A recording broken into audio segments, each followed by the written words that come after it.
मेरा नाम सुमन है और मेरा पति विदेश में काम करता है, जिसकी वजह से मैं उसकी गैर मौजूदगी को काफी महसूस करती हूँ। मैं रात भर उसके लिए वीडियो देखती रहती हूँ और मेरी ख्वाहिशें रोज बढ़ती जा रही हैं, लेकिन मुझे समझ नहीं आ रहा कि इन्हें कैसे पूरा किया जाए।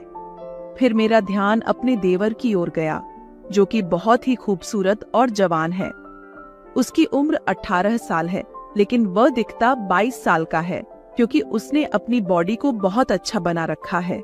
मैंने सोचा कि अगर मेरे पति मौजूद नहीं है तो क्यों ना मैं अपनी जरूरतें उसके साथ पूरी कर लूं। मेरी भी कुछ ख्वाहिशें हैं जो मेरे पति की गैर मौजूदगी की वजह से पूरी नहीं हो पा रही हैं। मैं हर रात बेचैनी से गुजारती थी और महसूस करती थी कि अब सब कुछ मेरे कंट्रोल से बाहर जा रहा है। इसलिए मैंने अपने देवर से अपनी जरूरतें पूरी करने का फैसला किया। एक दिन मैंने उसे अपने कमरे में बुलाने का बहाना बनाया। मैंने खूबसूरत कपड़े पहने और अपने कमरे में बैठ गई।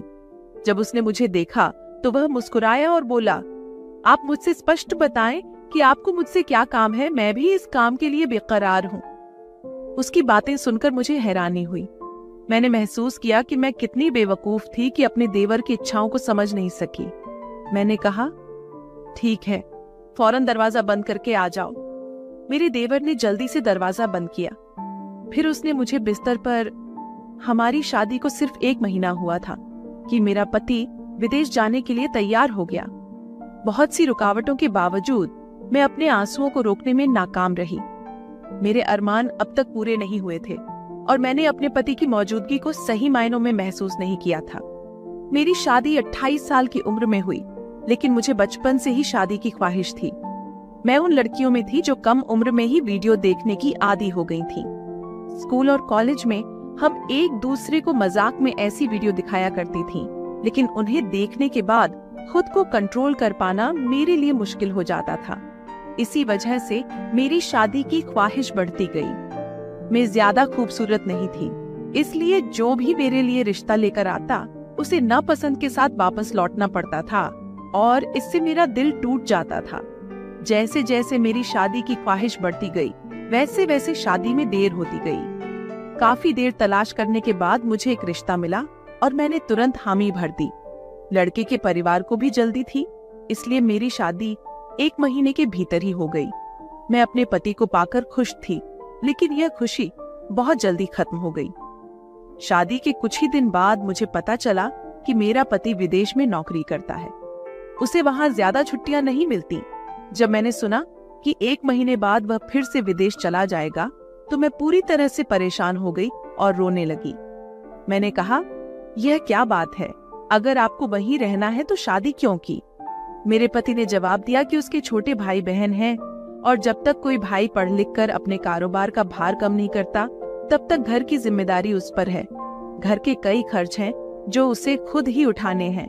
उसने बताया, मैं यहाँ रहकर दर्जी का काम करता था, लेकिन लोगों की तरफ से सिलाई का काम नहीं मिलता, जिससे घर का खर्च चलाना मुश्किल होता। इसी वजह से मैं विदेश चला गया। उसने कहा, मैं वहाँ इतनी कमाई करता हूँ कि घर में कभी पैसों की तंगी महसूस नहीं होती। मैंने कहा, आप मुझे भी अपने साथ ले चलें। तो उसने जवाब दिया, यह इतना आसान नहीं है, क्योंकि वहाँ मेरा मकान नहीं है और किराया बहुत ज्यादा है। हम 10 लोग एक कमरे में रहते हैं, तब जाकर हमारा गुजारा चलता है। फिर उसने कहा, वह साल में 1 बार ही घर आता है। उसे भी सिर्फ 1 महीने के लिए सुनकर मुझे बहुत अफसोस हुआ। मुझे अपनी शादी पर गहरा गुस्सा आ रहा था। मेरी शादी सादगी से हुई थी और जिस तरह के ख्वाब मैंने देखे थे, वैसा कुछ भी नहीं हुआ।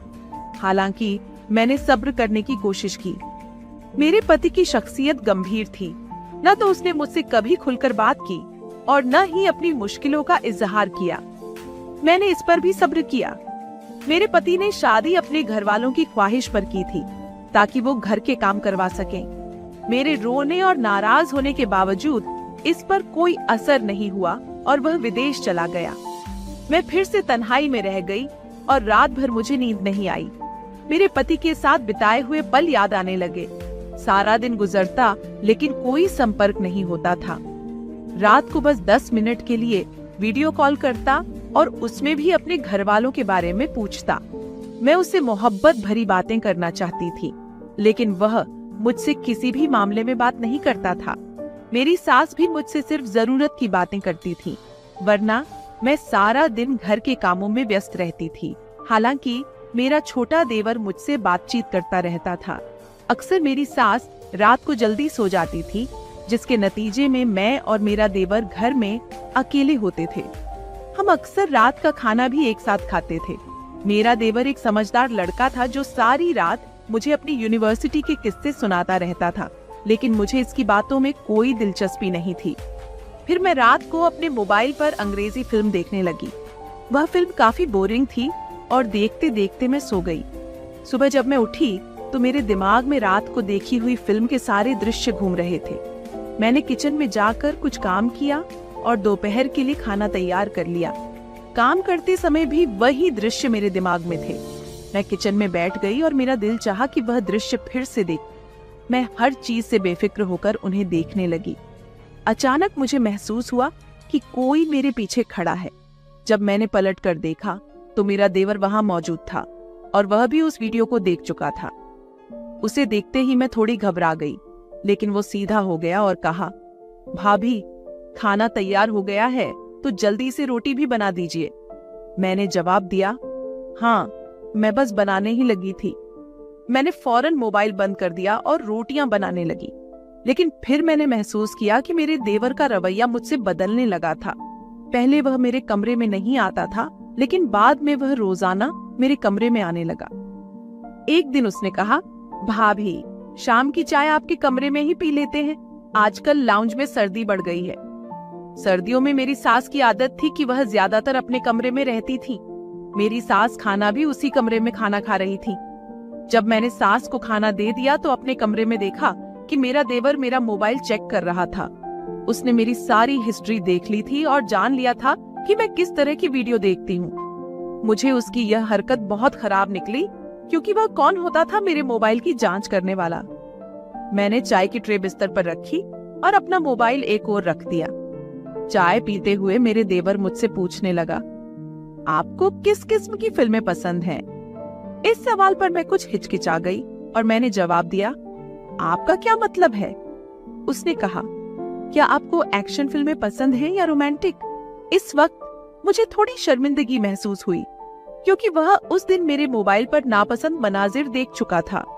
मैंने खामोशी इख्तियार की तो वह खुद ही कहने लगा, मुझे रोमांटिक फिल्में पसंद हैं। जब मैंने उसकी तरफ देखा तो उसने कहा कि उसे अंग्रेजी फिल्में बहुत पसंद हैं। फिर उसने मुझसे पूछा, आपको किस किस्म की फिल्में पसंद हैं? उसके इस सवाल पर मैंने उसे गौर से देखा तो वह हंसने लगा और बोला, आप मुझे अपना दोस्त बना सकती हैं। देवर और भाभी के बीच दोस्ती तो चलती ही है। इसके अलावा मुझे आप बहुत पसंद हैं। आपके पति ने आपके साथ अच्छा सलूक नहीं किया, आपको अकेला छोड़कर विदेश चले गए। उसकी बातें सुनकर मेरा चेहरा शर्म से लाल हो गया। मैंने कहा, मेरे सिर में दर्द है, आप अपनी चाय अपने कमरे में जाकर पी लें। मैंने एक रोमांटिक लहजे में अपने देवर को वहां से जाने का कहा। उसने फौरन अपना कप उठाया और अपने कमरे में चला गया। मेरा देवर अक्सर अपने काम के दौरान बिना वजह मुझसे बातें करता था। अगले दिन जब मैं सुबह का नाश्ता बना रही थी तो मेरे देवर ने अपने कमरे से ऊंची आवाज लगाना शुरू किया। उसकी आवाज सुनकर मैं उसके कमरे में चली गई। बिना दस्तक दिए कमरे में दाखिल हुई तो देखा कि वह अपनी शर्ट के बटन बंद कर रहा था। उसने आधे बटन बंद किए और फिर मुझसे कहा, भाभी, इधर आइए, मेरी शर्ट का बटन टूट गया है, जल्दी इसे लगा दीजिए, मुझे देर हो रही है। मैंने झिझकते हुए अंदर गई और मेरे देवर ने मुझे सुई और धागा दिया। मैं उसकी शर्ट का बटन लगाने लगी और अपने काम में व्यस्त हो गई, लेकिन वह मुझे गौर से देख रहा था, जिससे मुझे बेचैनी महसूस होने लगी। मैं इस वक्त सांस लेना भी भूल गई। जब उसने मेरे चेहरे के सामने आ रही बालों की लट को अपने हाथ से पकड़कर मेरे कान के पीछे कर दिया। मैं अचानक घबराकर पीछे हटी तो उसने कहा, आप घबरा क्यों रही हैं? ये तो आपकी आंखों के सामने आ रही थी। मैंने सोचा कि मुझे पीछे हट जाना चाहिए, लिहाजा मैंने जल्दी से बटन लगाया और कमरे से बाहर आ गई। मुझे यह महसूस हुआ कि वह मेरी करीबियों को पाने की कोशिश कर रहा था, जिसकी वजह से मैं अपने देवर से बचने लगी थी। एक रात जब मैं सो रही थी, मुझे ऐसा महसूस हुआ जैसे किसी की नजर मेरी ओर गहराई से देख रही हो। गहरी नींद में भी मेरी आंख खुल गई। मेरे कमरे में सिर्फ नाइट बल्ब की रोशनी थी। मैंने अपने कमरे का जायजा लिया और सोचा कि मुझे बेचैनी किस बात की हो रही है। फिर मेरी नजर कमरे की खिड़की पर पड़ी, जो हमेशा बंद रहती थी, लेकिन आज वह खुली हुई थी। यह देखकर मैं हैरान रह गई, क्योंकि मैं तो इस खिड़की को खोलती ही नहीं। जब मैं खिड़की बंद करने के लिए उठी तो महसूस हुआ कि कोई मेरे देवर के कमरे में दाखिल हो रहा है, जिससे मुझे हल्का सा खौफ महसूस हुआ। यकीनन वह मेरा देवर ही था, लेकिन मैंने उसे देखा नहीं। मैं अपने कमरे से बाहर निकलकर अपनी सास के कमरे में चली गई और उनके साथ लेट गई, लेकिन वह नींद में इतनी ऊंची आवाज में खर्राटे ले रही थी कि मैं वहां ज्यादा देर नहीं रह सकी। इसलिए मुझे मजबूर होकर अपने कमरे में वापस आना पड़ा। सुबह नाश्ते के दौरान मेरे देवर ने मुझे मुस्कुराते हुए लगातार देखा। फिर उसने कहा, भाभी, आपको भाई की बहुत याद सताती होगी। मैंने जवाब दिया, हाँ, मुझे उनकी याद आती है। इस पर उसने बोला, फिर तो आपको पूरी रात करवटें बदलनी पड़ती होंगी। भाई की याद में तो आपको नींद नहीं आती होगी। उसके इस बात ने मुझे हैरत में डाल दिया। मैंने कहा, तुम आजकल बहुत बोलने लगे हो, आइंदा मेरे साथ ऐसी बातें मत करना। मेरी बात सुनकर वह वहां से चला गया। अगले रोज आधी रात को मेरी कमरे की खिड़की फिर से खुली हुई थी, लेकिन इस बार मैंने देखा कि खिड़की पर मेरा देवर मौजूद था, जो मुझे सोते हुए देख रहा था। यह देखकर मुझे बहुत गुस्सा आया कि यह किस तरह की हरकत है। मैंने अगले दिन उससे पूछ ही लिया, तुम मेरे कमरे की खिड़की में क्या देखने आते हो? मेरे सवाल पर वह मुस्कुराते हुए बोला, मुझे आपको सोते हुए देखना अच्छा लगता है। यह सुनकर मुझे उस पर गुस्सा आया और मैंने कहा, अगर तुमने दोबारा ऐसी हरकत की तो मैं तुम्हारी शिकायत तुम्हारी माँ से कर दूंगी। मेरी बात सुनकर वह गुस्से में चला गया। लेकिन रात को जब मैं सो रही थी तो मुझे ऐसा महसूस हुआ कि कोई मेरे पास सो रहा है। मैंने आंख खोलकर देखा तो मैंने अपने देवर को बहुत करीब पाया, जिससे मैं घबरा गई। मैंने पूछा, तुम मेरे कमरे में क्या कर रहे हो? तो उसने जवाब दिया, जब मैं कमरे का दरवाजा खोलकर सो रही थी तब ऐसा होना मुमकिन था। तुम्हारे शौहर भी यहाँ नहीं है। उसकी बेबाक बातें सुनकर मुझे गुस्सा आ गया। इससे पहले कि मैं बिस्तर से उठती, वह बेशर्म शख्स मुझे अपने घेरे में ले चुका था और फौरन मेरे मुंह पर हाथ रख दिया। वह कहने लगा, दरवाजे से कोई भी अंदर आ सकता है। तुमने यह दरवाजा मेरे लिए ही खोल रखा था, अब क्यों इतनी नेक बन रही हो? हालांकि मैंने कभी ऐसा सोचा भी नहीं था और मुझे कभी खतरा महसूस नहीं हुआ। मैंने तो अपने देवर को छोटे भाई की तरह समझा था, लेकिन यह सच है कि देवर कभी कभी आग की तरह होते हैं और उनसे दूरी बना लेनी चाहिए। इस शख्स ने मेरी जिंदगी को बर्बाद कर दिया। मैं रोती रही, लेकिन इस पर कोई असर नहीं हुआ। उसने अपना काम खत्म किया और मुझसे कहा, अगर तुम कभी मुझसे मिलना चाहो तो मुझे बता देना। मैंने जवाब दिया, तुमने मेरे साथ जबरदस्ती की है। उसने कहा, जिस तरह की फिल्में और वीडियो तुम देखती हो वही सब किया है। आंखों का गुनाह तो तुम भी करती थी, मैंने कर लिया तो क्या गलत हो गया? यह कहकर वह चला गया। मैंने कभी सोचा भी नहीं था कि मेरे साथ ऐसा सब कुछ हो सकता है। अगले दिन मैं बिना बताए अपने मायके चली गई और सोचा कि यह बात अपने पति को बता दूं। मैंने अब तक यह बात किसी को नहीं बताई थी। एक दिन मेरी दोस्त मुझसे मिलने आई तो मैंने उसे अपनी सारी बातें बता दी। उसने मुझसे कहा, तुम्हें शुरू से ही अपने देवर को अपने साथ ज्यादा आजाद नहीं रखना चाहिए था। इस घटना की शुरुआत उस समय हुई जब मुझे अपने पति के परिवार के लोगों की तरफ से अविश्वास का सामना करना पड़ा। मैं इस हालात से बहुत मायूस हुई। मेरी दोस्त ने सलाह दी कि मैं अपने पति से कहूं कि वह मुझे विदेश बुला लें ताकि मैं वहां नौकरी कर सकूं। मैंने इस सलाह पर अमल किया और अपने पति से कहा कि अगर वह मुझे विदेश नहीं बुलाएंगे तो मैं तलाक लेने पर मजबूर होंगी। मेरे पति ने मेरी बात मान ली और मुझे विदेश बुला लिया, जहां मुझे एक स्कूल में नौकरी मिल गई। मैंने वहां एक छोटा सा फ्लैट किराए पर लिया और वापस जाने का इरादा टाल दिया। मेरी जिंदगी में यह बदलाव उस समय आए जब मैंने अपने विचारों को साफ और पाक महसूस किया। मैंने महसूस किया कि मैं गुनाह की राह पर जा रही थी, इसलिए मैंने फौरन जल्दबाजी की और अपने मोबाइल से सारी नापसंद सामग्री हटा दी। जब मेरे पति वापस घर जाने लगे तो मैंने उनसे कहा कि मैं उनके साथ नहीं जा सकती और उनका इंतजार करने का फैसला किया। मेरे पति अकेले घर गए। लेकिन वह वहाँ सिर्फ 1 हफ्ते रहे और फिर जल्दी वापस आ गए। उन्होंने मुझे बताया कि उन्हें मेरी बहुत याद आई, जिसकी वजह से वह वापस लौट आए। फिर मुझे खबर मिली कि मेरे देवर की बीवी किसी दूसरे शख्स के साथ रंगे हाथों पकड़ी गई है। लेकिन इस समय मैं अपनी जिंदगी में बहुत खुश हूँ और अपने परिवार के साथ एक खुशहाल जिंदगी गुजार रही हूँ। तो दोस्तों, उम्मीद करती हूँ कि आपको यह कहानी पसंद आई होगी। हमारे आश्रम की टीचर दिखने में बहुत सुंदर थी। वह हमेशा मुझसे बड़े प्यार से पेश आती थी। उनका यूं प्यार से पेश आना मुझे तब समझ में आया जब एक समान उन्होंने मुझे अपने घर बुलाया। उसे दिन वह स्कूल नहीं आई थी, जिसे मैं भी चिंतित था। शाम को उनके घर जाते ही उन्होंने मुझे सीधे अपने कमरे में बुलाया। मुझे पास बुलाकर टीचर ने कहा कि आप मुझसे अकेले नहीं रहा जाता, तुम मेरा अकेलापन दूर कर सकते हो।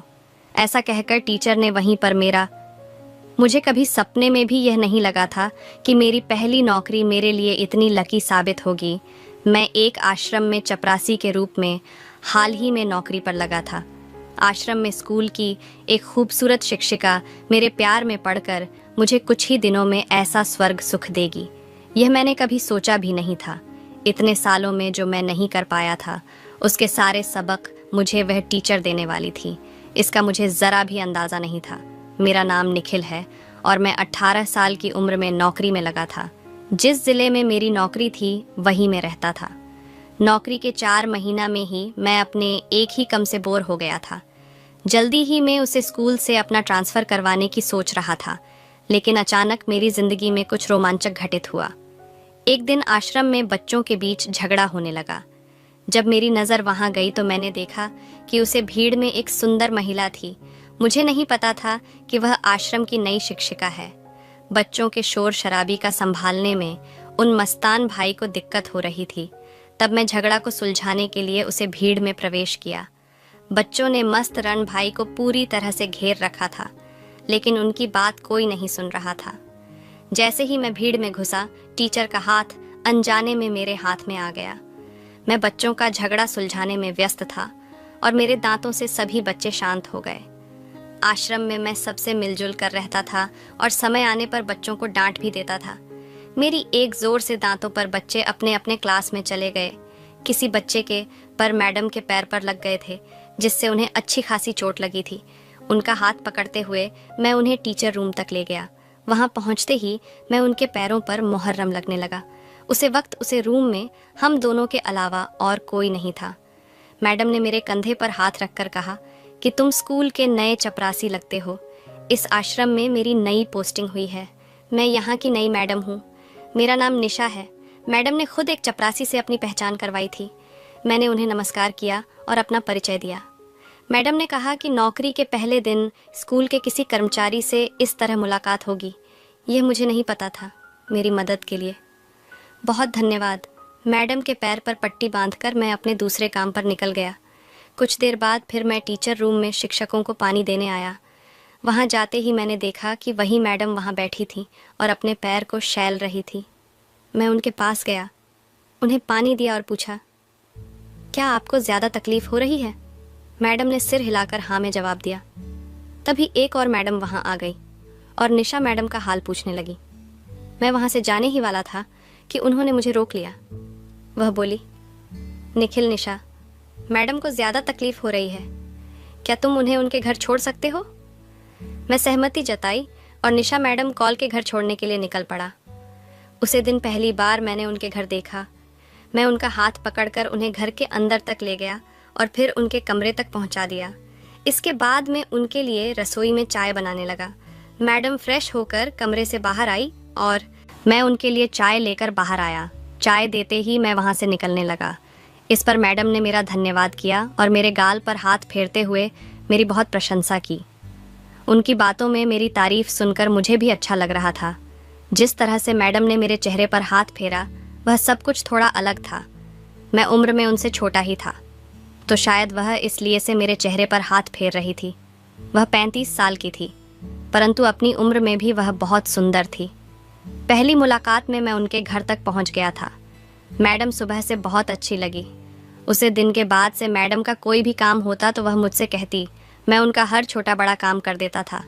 वह मुझसे बहुत खुश थी। एक दिन मैडम का जन्मदिन था। मैंने कुछ शिक्षकों को उन्हें जन्मदिन की बधाई देते देखा और उसे समय हमारी नज़रें मिली। मुझे मैडम को खाली हाथ बधाई देना अच्छा नहीं लग रहा था, लेकिन नज़रें मिलने के बाद भी उन्हें बधाई ना देना भी सही नहीं लगा। तभी वह मेरी ओर आने लगी। तभी प्रधानाचार्य ने मुझे आवाज़ दी और मैं उनके काम के लिए वहाँ से निकल गया। उसे दिन जब भी निशा मैडम और मेरी मुलाकात का मौका आता तो मैं उनसे दूर हो जाता, क्योंकि मुझे उन्हें खाली हाथ बधाई नहीं देनी थी। शाम को मैडम जी ने मुझे उनके घर में जन्मदिन के मौके पर आमंत्रित किया। रात को अपने कमरे में जाकर मैं अच्छे से तैयार हुआ, फिर उनके लिए एक अच्छा सा गिफ्ट खरीदा और उनके घर जैसे ही मैं वहाँ पहुँच, मेरी आवाज़ सुनकर वह मुझे अपने घर के गेट पर लेने आई। उन्होंने अपने घर को बहुत ही साफ सुथरा रखा था। उसे दिन एक सुंदर घर और एक सुंदर महिला को मेरी आंखें सबमिटने की अब कोशिश कर रही थी। मेरे किराए के छोटे से कमरे में जो सुंदरता नहीं थी, वह सुंदरता उनके घर में थी। उनके घर में पहुंचकर मैंने देखा, हमारे अलावा घर में और कोई नहीं था। उनके जन्मदिन का केक मुझे टेबल पर दिख रहा था। मतलब ज़रूर कोई मेहमान में केक लेकर आया होगा। मैं मास्टरनी जी से पूछा कि उन्हें भी बाहर बुलाए। इतनी देर से मैं अकेला ही आ बैठा हूँ। जब उन्होंने कहा कि घर में मेरे और तुम्हारे अलावा और कोई नहीं है, फिर यह आपके जन्मदिन का केक कौन लाया, ऐसा पूछते वह बोली, ये केक मैं खुद ही लेकर आई हूँ। मैडम जी ने अपने जन्मदिन का केक खुद ही लाया। ये सुनकर मुझे बहुत बुरा लगा। केक लाने का विचार मुझे क्यों नहीं आया। मैं अपने मन में ही बड़बड़ाने लगा। मैंने मैडम जी से कहा कि मैडम सच में माफ़ करना, मुझे भी आपके लिए केक लाने का ख्याल नहीं आया। तब वह मेरे पास बैठ गई और बोली कि लेकिन मैं तुमसे नाराज़ हूँ, तुमने स्कूल में मुझे जन्मदिन की शुभकामनाएं क्यों नहीं दी। ऐसा कहकर वह मुझसे मुंह फेर कर बैठ गई। तब मैंने उनके सामने घुटनों पर बैठकर उन्हें उनका गिफ्ट दिया और जन्मदिन की शुभकामनाएं दी। मैंने कहा, भाई मुझे ऐसे खाली हाथ अपने शुभकामनाएं नहीं देनी थी, इसीलिए मैंने सुबह आपको शुभकामनाएं नहीं दी थी। वह गिफ्ट देखकर भाई बोली, निखिल तुम्हें मेरे लिए इतना महंगा गिफ्ट लाने की क्या ज़रूरत थी, तुम्हारा आना ही मेरे लिए काफ़ी है। ऐसा कहकर मैडम जी ने मेरा हाथ पकड़कर केक काटा। उन्होंने मुझे केक खिलाया और मैंने उनसे पूछा कि आपके घर में आपके अलावा और कोई नहीं है, क्या आपके पति दूसरे शहर में है। तब वह हंस पड़ी और बोली, पति, मेरी अभी शादी नहीं हुई है, मुझे शादी का विचार बिल्कुल पसंद नहीं है, इसीलिए मैं अपना सिंगल जीवन की रही हूँ। वह दिखने में सुंदर थी। उनमें इतनी सुंदरता होने के बावजूद उनकी सुंदरता की तारीफ करने के लिए उनके पास कोई नहीं था। उसे रात मैंने उनके घर पर ही खाना भी खाया। उनके हाथ में भी काफ़ी स्वाद था। उनसे बातें करते करते रात के 10 बज गए। घड़ी पर मेरी नज़र पड़ते ही मैंने मैडम जी से कहा कि अब मुझे जाना चाहिए, बहुत देर हो गई है। मैं ऐसा कहते ही वह बोली, निखिल इतनी जल्दी क्या है, थोड़ा और रुक जाओ। मैडम जी अकेली थी शायद, इसीलिए वह मुझे रुकने का आग्रह कर रही थी। मैं मन में सोच रहा था कि वैसे भी कमरे पर जाकर रोज़ की तरह मैं अकेला ही पढ़ने वाला हूँ, तो आज की रात यहाँ रुकने में क्या समस्या है। मैं मन ही मन सोच ही रहा था कि तभी मैडम ने कहानी की लाज की। रात, तुम यहीं रुक जाओ, सुबह जल्दी निकलना हो तो चले जाना। हाँ ना करते हुए मैंने उनके यहाँ रुकने की हम ही भर दी।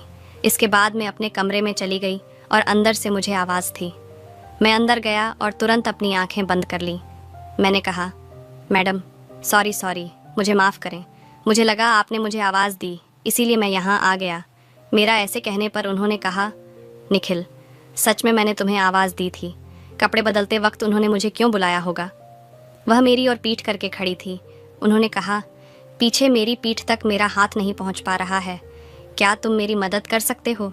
मेरे कपड़े के हक से खोलने में उनके कपड़ों को हाथ लगाने की मेरी हिम्मत नहीं हो रही थी, लेकिन उन्हें मदद की आवश्यकता थी जो मेरे लिए महत्वपूर्ण था। मैंने शर्माते हुए उनकी मदद की।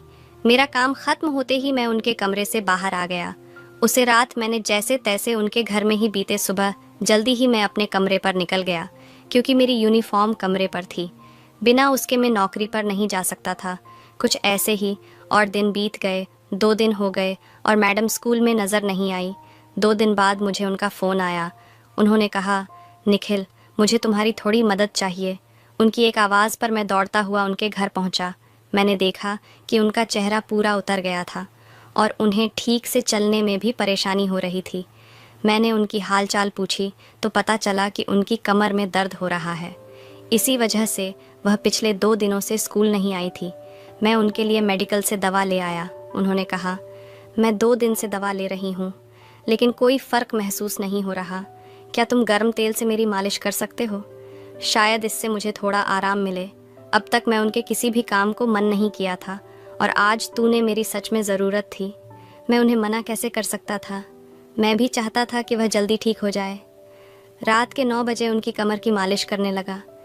जैसे जैसे मेरे हाथ उनकी कमर पर घूम रहे थे, उनकी मुझे आवाज़ आ रही थी, शायद तूने बहुत दर्द हो रहा था मैडम। जवान थी उनकी कमर पर मेरी नज़र पड़ने। मैं खुद पर काबू होने लगा, लेकिन मैं खुद को संभाला और वहाँ से बाहर चला गया। मैडम ने कहा, दिन में अपनी नौकरी कर लो, लेकिन कृपया कुछ दिन रात को मेरे पास यहाँ रुक जाओ। मुझे थोड़ा आराम लगने लगेगा तो मैं खुद कह दूंगी कि आप तुम जा सकते हो। वह बेचारे अकेली, उनकी मदद के लिए आसपास और कोई नहीं था। मैं वहीं रुकूं या ना रुकूं, इसी सोच में था कि तभी मैडम बोली, निखिल, संकट के समय अपने ही काम आते हैं। मैं तुम्हें अपना मन कर रुकने को कहा, पर तुम्हारी इच्छा ना हो तो कोई बात नहीं। मैडम उदास हो गई थी। तब मैंने उनसे कहा, मैं आपका अपना हूँ, आप बिल्कुल चिंता मत कीजिए। जब तक आपको ठीक नहीं लगता मैं यहाँ से कहीं नहीं जाऊँगा। मेरी बात सुनकर मैडम खुश हो गई। उसे राज्य मेरा काम ख़त्म हुआ तो मैं उनके घर गया। मैं अपने हाथों से उनके लिए खाना बनाया। पिछले कुछ महीनों में मुझे बहुत से काम की आदत हो गई थी। मेरे हाथ का खाना खाकर मैडम बहुत खुश हो गई। उन्होंने मेरा हाथ अपने हाथों में लिया और अचानक उसका चुंबन ले लिया। उनके लिए यह सामान्य बात हो सकती थी, लेकिन मेरे लिए नहीं। रात में सोने से पहले मैंने उनकी कमर की मालिश कर दी। मालिश के बाद मैं हाल में जाकर सोने की सोच रहा था, लेकिन मैडम ने मुझे रोक लिया। उन्होंने कहा, आज तुम मेरे ही कमरे में सो जाओ। रात में अगर मुझे किसी चीज़ की ज़रूरत हुई तो मैं तुम्हें उठा सकती हूँ। उनके पास सोने में मुझे थोड़ी झिझक हो रही थी, लेकिन उन्हें मेरी सच में मदद चाहिए थी। इसीलिए मैंने वह रुकने का फैसला किया। जैसे ही कमरे की लाइट बंद हुई, मैं सोने लगा। अचानक मुझे अपने शरीर पर एक हाथ महसूस हुआ। मैं चौंक गया और पास का नाइट लैंप चालू किया। लाइट ऑन करते ही देखा कि मैडम का हाथ मेरे पेट के पास घूम रहा था। यह देखकर मैं उनका हाथ झटक दिया और बोला, मैडम, ये क्या कर रही हैं आप? मैं आपका कर्मचारी हूँ, उन्होंने जवाब दिया। यहाँ तो मेरे कर्मचारी नहीं हूँ, मैं तुम्हारी मैडम नहीं हूँ। तो मैं देखकर रोज़ मेरा मन तुम्हारे पास आने को करता था, लेकिन तुम हमेशा इतनी खूबसूरत औरत से नज़रें चुराकर दूर भागते हो। तुम इंसान तो हो ना। जैसे ही उन्होंने ऐसा कहा, मैंने कहा, आप मुझ पर ऐसा बेवजह शक मत करो। मैं इंसान हूँ, लेकिन आपकी और मेरी लेवल मैच नहीं होती। फिर भी आप मुझसे प्यार करती हैं। इस पर उन्होंने कहा कि मैं अमीर गरीब का भेद नहीं करती, पर तुम अब महिलाओं की तरह शादी का बहाना बंद करो। पर मैडम, जैसे ही मैंने ऐसा कहा तो वह बोली, अब तो मुझे पक्का सके कि तुम सच में इंसान नहीं हो। अपनी कमी छुपाने के लिए ही तुम यह सब बहाने बना रहे हो, है ना मैडम? मुझे उकसा रही थी ताकि मैं उनके साथ समय बिताऊं, पर मैंने ऐसा नहीं करने का फैसला किया। मैंने उन्हें साफ मना कर दिया। मैंने कहा, मैडम, मुझे भी आप पसंद है, लेकिन मैंने आपको कभी उसे नज़र से नहीं देखा। मैं उन लड़कों में से नहीं हूँ जो एक महिला के साथ थोड़ा समय बिताकर उसे भूल जाए। मैं अपनी जीवन साथी देखता हूँ। मेरी इच्छा है कि आप भी मुझे इस नज़र से देखी। मेरी बात सुनते ही वह मुझसे दूर हो गई और बोली, मैं तुम्हें पहले ही कहा था कि मुझे शादी में कोई रुचि नहीं है, और इसीलिए मैं 35 साल की उम्र में भी कुंवारी हूँ। मुझे शादी के बारे में थोड़ा सोचा होगा, अभी तो मैं इसके लिए तैयार नहीं हूँ। उसे रात मेरे मन करने से मैडम नाराज़ हो गई थी, लेकिन सच में मैं फालतू लड़कों में से नहीं था। मैंने मैडम को अपनी पत्नी के रूप में देखा था। उसे रात में उनके कमरे में नहीं रुका और हाल में जाकर सो गया। काफ़ी रात हो गई थी, इसीलिए मैं अपने कमरे में भी नहीं जा पाया। अगले दिन स्कूल में जब मेरी और मैडम की नज़र मिली तो वह कुछ अलग ही अंदाज में थी। उसी दिन मैडम ने मुझे स्कूल के बाहर मैदान में बुलाकर मेरे हाथ में कुछ पेपर दिए और कहा, इन्हें बाहर किसी व्यक्ति को दे देना। मैं तो बस चपरासी का काम कर रहा था। जब मैं बाहर गया तो वहाँ कोई भी नहीं था जिसे पेपर देना था, ये पूछने के लिए कि पेपर किस देने हैं। मैं फिर से टीचर रूम में गया, लेकिन तब वहाँ मैडम नहीं थी। मुझे वह मुखिया अध्यापक के केबिन में जाते हुए दिखाई दी। उनसे बात करने के लिए मैं केबिन के पास गया। अंदर से मुझे मुखिया अध्यापक और मैडम के हंसी की आवाज़ से सुनाई देने लगी। मैडम मुख्य अध्यापक के सामने मेरी कुछ ज़्यादा ही तारीफ कर रही थी। मेरे प्रति उनके मन में जो प्रेम था उसे सुनकर मैं कुछ ज़्यादा ही भावुक हो गया था। उसे रात मुझे रहा नहीं गया और इसीलिए मैंने मैडम को बिना बताए उनके घर जाने का फैसला किया। फूलों का गुलदस्ता हाथ में लेकर मैं हुआ उनके घर का दरवाज़ा खुला था। जब मैं उन्हें किचन में देखा तो उन्हें कंधे पर उठाकर उनके कमरे में ले गया।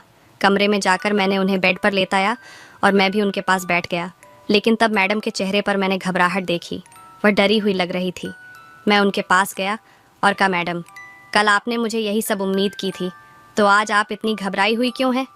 मैंने उनके माथे का पसीना पूछा। तभी उनके कमरे के वॉशरूम से एक आदमी बाहर निकाला।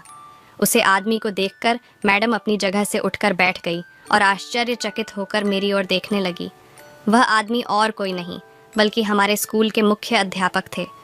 उसे समय मुख्य अध्यापक की हालत ऐसी थी जिस पर साफ लग रहा था कि उनके और मैडम के बीच पर बहुत कुछ है। मैंने कहा, मैडम, मुझे आपका यही सच देखना था। अच्छा हुआ कि सुबह मुझे कोई और नहीं मिला, नहीं तो आपके झूठे नाटक को प्रेम समझकर मैं आपका गुलाम बना रहता। सुबह मुख्य अध्यापक की केबिन में आप मेरी तारीफों के तो पुल बांध रही थी। वह सब मैंने सुना है। आपने मुझे अपने प्रेम के जाल में फंसाकर मुझे अपने सारे अवैध काम करवाने की भी कोशिश की थी। आज तक मैंने अपने भोलेपन और उसके प्रति प्रेम के चलते आपके सारे काम किया। आपने मुझसे जो भी काम करवाया मैंने उनकी सच्चाई को एक बार भी नहीं पर रखा। लेकिन मुझसे झूठ बोलकर आपने बहुत बड़ी गलती कर दी। आप एक ढोंगी शिक्षक हैं। आपका सारा सच अब मेरे सामने है। पिछले कुछ महीनों से आप मेरे घूम रही थी, मुझे पास बुला रही थी। आपको क्या लग रहा मुझे आपसे प्यार नहीं होगा? मैं आपके साथ आपका जन्मदिन का केक काटा। उसे दिन आपने मेरा हाथ थामा था, तब आपके प्रति मेरे दिल में और भी जगह बन गई। मुझे आपसे सच्चा प्यार हो गया था। अगर एक दिन भी आप स्कूल में दिखाई नहीं देती तो मुझे आपकी चिंता होती। मैं तो आपके प्यार में पागल हो गया था, लेकिन शायद किस्मत को कुछ और ही मंजूर था और उसने मेरे सामने अनजाने में ही आपका सर चला दिया। आपने अपनी अदाओं से मुख्य अध्यापक को भी पागल कर दिया होगा। इन मुख्य अध्यापक ने आपको एक अपंग व्यक्ति की जगह नौकरी पर रखा है, ये भी मुझे समझ में आया। आपका तो D.Ed तक का भी शिक्षक नहीं हुआ। स्वभाव की और मुख्य अध्यापक की बातचीत सुनकर मैं आपके बारे में सारी जानकारी जुटा। मुख्य अध्यापक ने आपके प्यार में पागल होकर एक अपन व्यक्ति को नौकरी खली और आपकी तरह की नालायक महिला को वह नौकरी दे दी। पिछले कुछ दिनों से जो अनाज की बोरियां आप लोग स्कूल के गोदाम से मेरी गाड़ी में डाल रहे थे, वह अनाज आप दोनों बाहर ब्लैक में बेच रहे हो। यह भी मुझे पता चल गया है। आश्रम के गरीब बच्चों का खाना चुराते समय भी तुम दोनों को भी शर्म नहीं आई। अनाज की कमी की वजह से बच्चे रोज़ भूखे रहते हैं। उनकी ही बद्दुआ से आज तुम्हारी सच्चाई सामने आई है, ये समझ लो। मेरी बात सुनकर दोनों ही मुझ पर हंसने लगे। प्रधानाचार्य बोले, तू 2 कौड़ी का सिपाही हमारे सामने तो बकबक कर रहा है, लेकिन बाहर तेरी बात कौन सुनेगा? मैं आप अपने मुंह से कबूल करता हूँ कि हाँ, इस महिला को मैंने एक कपल व्यक्ति की नौकरी खाकर फर्जी तरीके से नौकरी पर लगाया। इतना ही नहीं, आश्रम का अनाज भी मैं बाहर ब्लैक में भेजता हूँ। अब मैं तेरे सामने सब कुछ कबूल कर लिया, तो भी तुझे कोई फायदा नहीं होगा, तो हमारा कुछ नहीं बिगाड़ सकता। प्रधानाचार्य और मैडम मुझ पर हंसने लगे। दोनों ही मुझ पर हमला करने के लिए मेरी ओर बढ़े। तभी मैं जोर जोर से हंसने लगा। मैंने कहा, तुम्हें क्या लगा कि सिर्फ तुम दोनों ही चालाक हो सकते हो? एक नज़र इस कमरे की खिड़की पर भी डालो। कमरे की खिड़की के बारे कैमरा चालू था। आश्रम के एक मास्टर वहाँ कमरे में पूरे समय से वीडियो रिकॉर्डिंग कर रहे थे। वहाँ मैं स्कूल के सभी शिक्षकों को भी बुला रखा था। इतना ही नहीं, आश्रम के ट्रस्टी भी उसे समय वहाँ मौजूद थे। उन्होंने तुरंत ही मुख्य अध्यापक और उसे महिला को नौकरी से बर्खास्त कर दिया और दोनों को पुलिस के हवाले कर दिया। हमारे पास इन दोनों के कबूल नाव वाला वीडियो भी था, जिसे सबूत के तौर पर भी सभी शिक्षकों के साथ मैं पुलिस में जमा किया। एक साधारण चपरासी का यह बड़ा काम देखकर आश्रम के सभी शिक्षकों, ट्रस्टी ने मेरी बहुत प्रशंसा की। इतना ही नहीं, मुझे चपरासी से पढ़ा नीति देकर सीनियर क्लास की पोस्ट पर भी दे दी गई। कहीं ना कहीं मेरी ईमानदारी ने मुझे इस स्थान पर पहुंचा है। वह टीचर जी ने मुझे एक साधारण चपरासी समझा रही थी। असल में उनके लिए साधारण नहीं, बल्कि उनसे भी बढ़कर था। साथियों, किसी का छीनकर इंसान ज़्यादा दिनों तक खुश नहीं रह सकता, चाहे वह 1 रुपया हो या नौकरी। जब आप उसे धोखे से हासिल करते हैं तो एक दिन वह ब्याज समेत वापस वसूला जाता है। इसलिए जो भी ईमानदारी हासिल कर सकते हैं वही हासिल करें, और जो आपके पास से उसमें संतुष्ट रहे। मेहनत की रोटी में किसी का डर नहीं होता, वह हमेशा सुख और संतोष ही देती है। तो दोस्तों, यह थी हमारी आज की कहानी। कहानी अच्छी लगी हो तो वीडियो को लाइक और चैनल को सब्सक्राइब करना।